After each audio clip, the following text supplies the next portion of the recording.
नमस्कार मित्रांनो, लग्नाचे वेळी येणाऱ्या काही भागामध्ये असे होणार की सध्या आपण आपल्या भागामध्ये बघितले आहे की राघव आणि सावी आणि विनायक यांची खूप छान मैत्री जमलेली असते। सावी विनायक तर खूप छान मित्रसुद्धा असतात, तर राघवसुद्धा हा सावीला आपल्या मुलीप्रमाणे वागवत असतो, कारण सावी किती गोड मुलगी आहे आणि खरंच ती अगदी सिंधूसारखेच वागते बोलते, म्हणजे सिंधूची छबी तिच्यामध्ये आहे असे राघवला वाटत असते।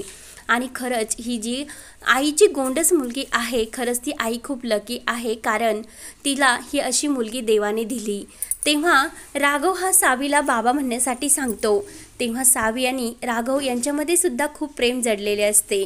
त्यानंतर राघव ही सावी आणि विनायक हे कॅम्पमध्ये असतात, पण सिंधू अगदी जवळून तेथून निघून गेलेली असते आणि राघवला सुद्धा काही कामानिमित्त हे लगेच यावे लागते। तेव्हा सावी ही घरी आल्यानंतर आईला म्हणजे सिंधूला सांगते की आई, ते पोलीस काका आहे ना, खरंच खूप डेंजर आणि त्यांनी माझी त्या गुंडांच्या तावडीतून सुटका केली। हे सर्व क्षण ती सिंधूला सांगते। तेव्हा सिंधू म्हणते की अगं, असे कोणते पोलीस अंकल आहे, मला त्यांचे आभार मानले पाहिजे, कारण त्यांनी तुला त्या गुंडांच्या तावडीतून सोडवले। म्हणून सिंधू त्या गुलाबरावला सुद्धा धडा शिकवण्यासाठी जाते आणि गणपती बाप्पाच्या आगमनाची ही सिंधू सावी यांनी खूप छान अशी तयारी केलेली असते। तर मंगेश सुद्धा सिंधूला धूमधडाक्यात तयारी करू लागतो, तर मंगेश हा सिंधूला कायम हातभार लावत असतो, कारण प्रत्येक संकटात तो सिंधूची साथ देत असतो आणि सावी त्याला मामा करत असते, म्हणजे सिंधूने त्याला भाऊ मानलेले असते। पण जे काही गुलाबराव असतो तो मुद्दाम मंगेश आणि सिंधू यांच्यातील जे नाते आहे त्याच्यावर टीका करण्याचा प्रयत्न करतो, कारण कुठून तरी सिंधूला खाली घर करायला लावायचे आणि त्या घरावर आपला कब्जा करून तेथे एक रेस्टॉरंट बनवायचे असे गुलाबरावचे स्वप्न असते। सिंधू मात्र काही गुलाबरावला घाबरत नसते आणि ती गुलाबरावला चांगला धडा शिकवत असते आणि सावीला तो किडनॅप का गेले याचा सुद्धा जाब ती त्या गुलाबरावला विचारते। त्यामुळे तो गुलाबराव हा खूप चवताळलेला असतो। सिंधू काही जागा खाली करण्यासाठी तयार नसते आणि गावातील बायकांना ती योग्य असे मार्गदर्शन सुद्धा करत असते। त्यामुळे गुलाबराव हा ठरवतो की आता सिंधूला सर्व गावासमोर तिची इज्जत घालवायची। तेव्हा गणपती बाप्पाच्या विसर्जनाचा कार्यक्रम असतो, तेव्हा सर्व गावकरी जमलेले असतात आणि सिंधू, मंगेश आणि सावी हे तेथे आलेले असतात। तेव्हा सर्वांसमोर गुलाबराव हा सिंधूला विचारतो की हा मंगेश सुद्धा कोण लागतो ग, तू तर इतक्या दिवसापासून या गावामध्ये राहते आणि तुझा नवऱ्याचा काही पत्ता नाही आणि ही मुलगी कोणाची आहे, या मंगेशची तर नाही ना। सिंधूला खूप मोठा धक्का बसतो। सिंधू काही बोलत नसते, कारण तिला गुलाबरावचा खूप राग आलेला असतो। तेव्हा मंगेश हा गुलाबराववर चवताळलेला असतो की काय रे, तुला सिंधूबद्दल जर तू आजपर्यंत काही टीका करण्याचा प्रयत्न जरी केला, तिच्यात आणि माझ्यात काय नाते आहे हे तुला मी दाखवूनच देईल, पण तू सिंधू आणि सावीला जर हात लावण्याचा सुद्धा प्रयत्न केला तर माझ्या इतके वाईट कोणी नसेल, कारण मी जोपर्यंत त्यांच्या पाठीशी आहे तोपर्यंत तू त्यांना काही करू शकत नाही, अशी धमकी मंगेशने गुलाबरावला दिलेली असते। तेव्हा मात्र गुलाबराव आणखीनच चिडतो आणि सर्व गावासमोर तो म्हणत असतो की यांच्यामध्ये नक्की काहीतरी नातं असणार, म्हणूनच हा कायम हिच्या सोबत असतो। तेव्हा सिंधूला मात्र काय खूप वाईट वाटत असते आणि जो गुलाबराव असतो तो सिंधूच्या नवऱ्याबद्दल सुद्धा हा खूप काही टीका करतो, कारण हिची अशी सवय असेल की एक झाले का एक बघायचे, म्हणून नक्कीच्या नवऱ्याने सुद्धा हिला सोडून दिले असणार। सिंधूला आणखीनच राग आलेला असतो। तेव्हा सिंधू ही गुलाबरावला सर्वांसमोर ही उत्तर देते की तुला हे सर्व बोलण्याची काय गरज आहे आणि तू हे सर्व का करतो ते मी चांगले माहिती आहे, पण एक दिवस लक्षात ठेव, तुझे जे काळे धंदे आहे ना ते सर्व गावासमोर मी घेऊनच येईल। तेव्हा मात्र हे गावातील काही बायका सिंधूला शांत राहण्यासाठी सांगतात, त्याला चांगले धमकावते आणि परत जर माझ्या वाटेला जरी गेला तर सर्व गावासमोर तुझी इज्जत मी चव्हाट्यावर मांडेल अशी धमकी देते। त्यामुळे गुलाबराव आणखीनच चिडलेला असतो। त्यानंतर इकडे विनायकला सावीची खूप आठवण येत असते आणि राघवला सुद्धा। रात्रंदिवस तो आपल्या मोबाईलमध्ये सावी आणि विनायक त्याचा फोटो बघत असतो। तेव्हा त्याला सावीकडे बघितल्यानंतर सिंधूची सुद्धा खूप आठवण येत असते। तेव्हा सिंधू, तू कुठे असेल इतक्या दिवस आणि खरंच मी तुझ्या आतुरतेने वाट बघतो, म्हणून राघव सिंधूसाठी वेडा झालेला असतो। त्यानंतर इकडे विनायकच्या पायाला हा गणपती बाप्पाचा कार्यक्रम झाल्यानंतर खूप त्रास होऊ लागतो।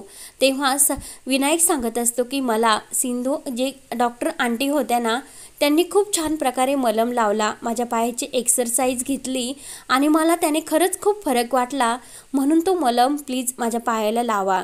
तेव्हा मात्र तो मलम संपलेला असतो आणि घरातील सर्वजण म्हणतात की खरंच ती डॉक्टर अशी कोण आहे की आपल्या विनायकला तिने इतके लवकर बरे केले आणि तिच्या प्रेमामध्ये हा विनायक इतका तिची रात्रंदिवस आठवण काढत असतो, कोण आहे ती मुलगी आणि ती डॉक्टर। तेव्हा राघव सांगत असतो की ती खरंच एक खूप गोंडस मुलगी आहे आणि एकदम सिंधूसारखी दिसते। तेव्हा मात्र सिंधूची राघवला आठवण येत असते आणि मधूचा मात्र जळफळाट होत असतो। तेव्हा घरातील सर्वजण म्हणतात की खरंच म्हणजे विनायकला आता इतकी सिंधूची आठवण येते म्हणजे आणि त्याच्या पायाला सुद्धा त्रास होतो, म्हणून राघव तू त्याला घेऊन परत त्या गावाला जा आणि त्या डॉक्टरकडून जो काही मलम आहे एक्सरसाइज तर घेऊन ये। तर विनायकला खूप आनंद होतो कारण त्याला सावीला भेटायचे असते। त्यानंतर इकडे सिंधूची जी मुलगी असते तर मंगेश मामा तिला कायम काही ना काही गिफ्ट देत असतो। तर आज मंगेश मामाने सिंधूच्या मुलीला एक खूप छान असा पिस्तूल आणि जी पोलिसांची टोपी असते ती आणून दिलेली असते, तर ती घालते आणि इकडे सिंधूला विचारत असते की आई प्लीज मला आज तरी सांग की माझे बाबा कोण आहे। आणि तो गुलाबराव हा म्हणजे बॅड अंकल असतो ना तो सुद्धा माझ्या बाबांबद्दल तुला किती बोलत होता सर्व गावासमोर, आणि सांग ना ग आई माझे बाबा कुठे आहे। तू जर आज मला माझे बाबा कुठे आहे हे जर सांगितले नाही तर मी बोलणार नाही। तर सावी म्हणत असते की मी तुला आज एक पोलीस ऑफिसरच्या वेशामध्ये विचारते की सांग मला माझे बाबा कुठे आहे।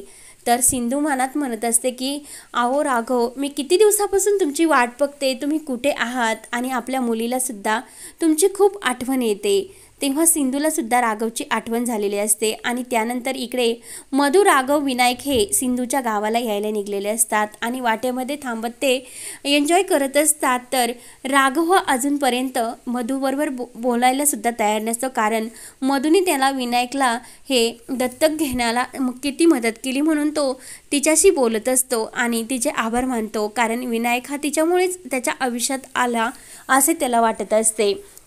तेव्हा विनायक सुद्धा हे डॉक्टर होण्याचे स्वप्न बघत असतो आणि विनायक कायम डॉक्टरचे स्वप्न बघता डॉक्टरची ॲक्टिंग करत असतो आणि राघवला असे वाटते की विनायक सेम हा सिंधूप्रमाणे आहे आणि डॉक्टरचे नाव घेतल्यानंतर त्याला सिंधूची आठवण येत असते। तेव्हा एका ठिकाणी ते थांबलेले असतात तर विनायक हा राघवला म्हणत असतो ऑफिसर तुम्ही तुमच्या तब्येतीची काळजी घ्या।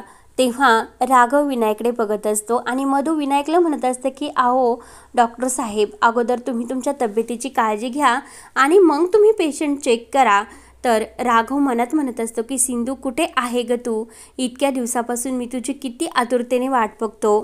त्यानंतर इकडे सावी सुद्धा एक इन्स्पेक्टरचा ड्रेस घालून ही सिंधूकडे त्या हातबेड्या घेऊन येते आणि मिस्टर इन्स्पेक्टरच्या वेशात सिंधूला म्हणत असते की यू आर ही अंडर अरेस्ट। तर सिंधू म्हणते की इन्स्पेक्टर सावी अगं माझा गुन्हा काय आहे। तेव्हा सावी म्हणत असते की तुम्ही मला माझ्या बाबांचे नाव सांगत नाही। तेव्हा सिंधूला हे राघवला ओवळण्याचे आणि राघवबरोबर आयुष्य घालवलेले सर्व क्षण आठवतात आणि मनात म्हणते की राघव सर तुम्ही कुठे आहात कधी येतान। तेव्हा इकडे सुद्धा राघवला आठवण होत असते। तेव्हा आता एका भयानक घटनेनंतर राघव आणि सिंधू चक्क एकमेकांच्या समोर आलेले असतात आणि सिंधू राघवचा आता पुन्हा गैरसमज होणार का आणि या गैरसमजातून सावी आणि विनायकच्या प्रेमातून सिंधू आणि राघव परत एकत्र कसे येतात ते बघण्यासाठी आपल्या चॅनलला नक्की सबस्क्राईब करत रहा। धन्यवाद।